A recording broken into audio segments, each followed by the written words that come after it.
Limahuli Valley, in Haena State Park, on the north shore of Kauai, is a sanctuary of native ecosystems, untouched by urban development.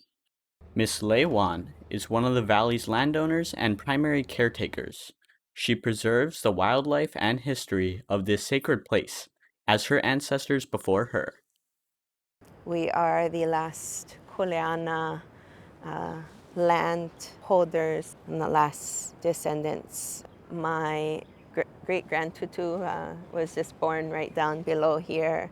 My ancestors were oahi throwers and bearers and farmers and fishermen in this valley.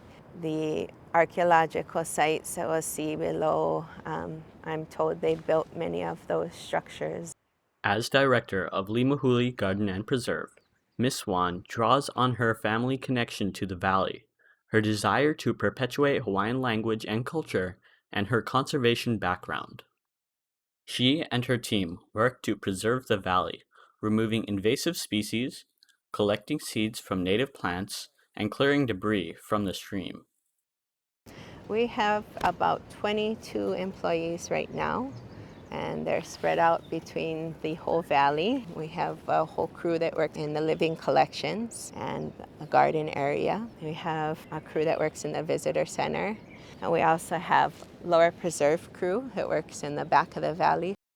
Here at the gardens, we hold some of the last and only species of certain plants that are completely extinct in the wild now, or there's less than 200 left in the world. In 2018, heavy rains triggered massive flooding on Kauai's north shore, cutting off Limahuli from the rest of the island. While this was a hardship for the community, Miss Wann found a bright spot in her conservation work. Prior to the flood, we'd have between 3,000 and 4,000 people a day in that small little park at the end of the road. These roads are one-lane roads, and there's one-lane bridges.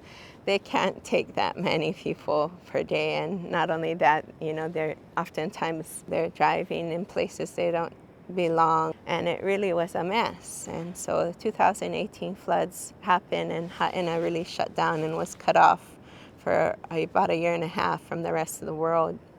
It gave us the time to build a proper parking lot and set goals and set boundaries on tourism.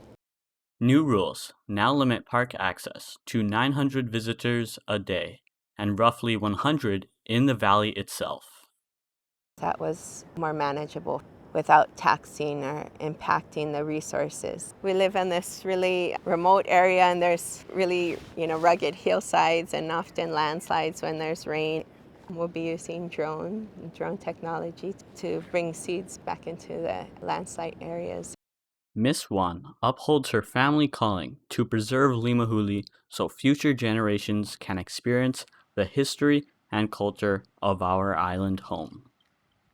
I'm inspired by my ancestors, by what was left for us here in Hawaii. If we don't keep the traditions alive, we don't keep the plants alive that grew in this valley or that we used for certain practices, we lose that connection and that chance to connect with what our tutus, our ancestors were doing.